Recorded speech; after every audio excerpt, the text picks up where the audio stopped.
और वो सिर आकाश मार्ग की तरफ उड़े। तो श्री गणेश जी माँ माँ कहकर पुकारने लगे, माँ हमें बचाओ, माँ माँ हमें बचाओ। देखो ये कितना व्यक्ति हैं, ये सब मिलकर हमसे युद्ध किया है और मैया ये हमारे सिर को काट दिया है, इसलिए माँ हमें बचाओ, माँ बचाओ। तो अपने नयन से श्री गणेश जी सभी देवी देवताओं का दर्शन किए अपने नयनों से, और अपनी माता को कह रहे हैं, माँ यहाँ पर कई अन्य देवताएं सब हैं, परंतु एक बार भी मना नहीं करते हैं और हमसे जो भी आता है वो युद्ध करता है।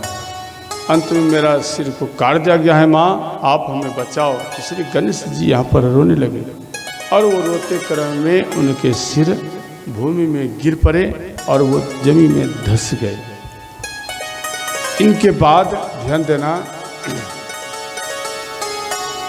माता पार्वती को ये बात मालूम पड़ गई। श्री गणेश जी की आवाज़ उनके कानों तक आए। माता पार्वती जैसे ही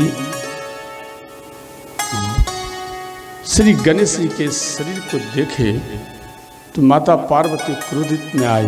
ध्यान देना, तो ये कई रूप अपना रूप प्रकट किए, तो क्रोध रूप में इन सब का क्रोध देख करके विष्णु भगवान सब भयभीत हो गए। भगवान शिव जी भी भयभीत हो गए, भाई इतना रूप धारण कर लिया है। तो अब सब कोई आस्तुति करके माता दुर्गा, माता काली, माता जगदम्बा, जितना भी माताएं हैं सब प्रकट हो गई हैं। माता ब्रह्मचारिणी, ये सब को शांत करने लगे देवता सब, आस्तुति कर विनती कर इनको शांत करने लगे।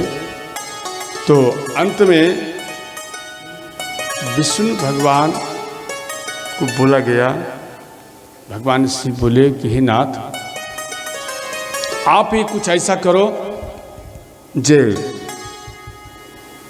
इनके सिर लगाना जाए, यानी उन बालकों को सिर लगाना जाए। तो विष्णु भगवान ये चले ढूंढने के लिए, भाई किसी का सिर तो चाहिए। तो उत्तर दक्षिण सोया हुआ था हाथनी अपने बालकों को लेकर, परंतु वो हाथनी अपने बालकों के सीने में ना रखकर, पहले तो सीने में था तो वहाँ पर काटने का प्रयत्न किए। फिर मन में विष्णु भगवान सोचे, भाई एक बालक का सिर कट चुका है तो इतना बाधा आ गया है, अब मानो दूसरे बच्चे का काटेंगे तो कहीं दूसरा भी बाधा न पहुँच जाए, इसलिए विष्णु भगवान थोड़ा देर इंतजार किए। तो हाथनी जैसे ही पलटी तो बालक अकेला पड़ गया। इनके बाद उनके सिर को काट लिया गया और श्री गणेश जी के मुख में यानी शरीर में उनको भगवान विश्वकर्मा द्वारा उनको सर्जन किया गया, अर्थात उसको मिला दिया गया। बोले सिद्धिदाता गणेश भगवान की जय। तो ध्यान देना, सब देवता मिलकर उनको आशीर्वाद दिए जब प्रथम पूज्य होगा।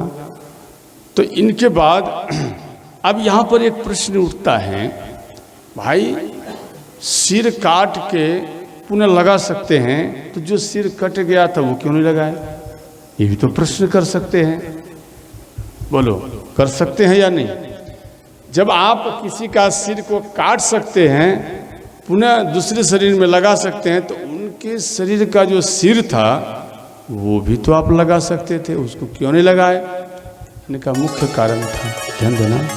देखो जब हथनी जब देखे जो हमारे बालकों का सिर काट लिया गया है, तभी से एक माताएं में एक यानी हृदय पिघल गया है।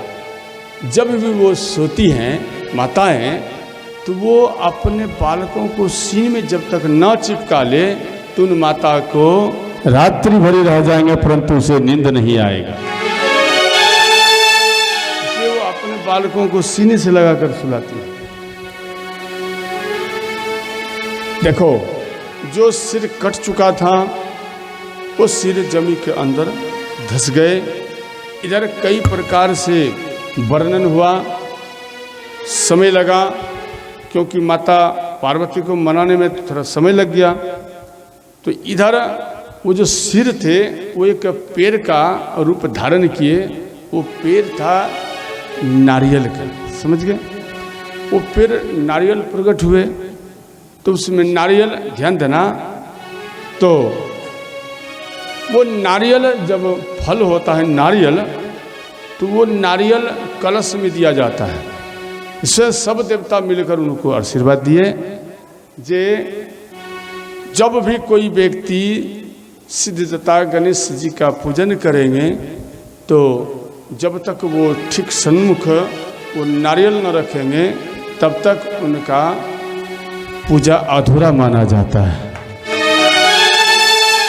तो वहाँ पर अब आप मन में सोचेंगे कि भाई काली माता का पूजन करेंगे तो काला नारियल हो, ठीक, या दुर्गा मैया का हम पूजन कर रहे हैं तो वाइट नारियल हो, या शनिदेव भगवान का हम पूजन कर रहे हैं तो काला नारियल हो, या हनुमान जी का हम पूजन कर रहे हैं तो लाल नारियल हो।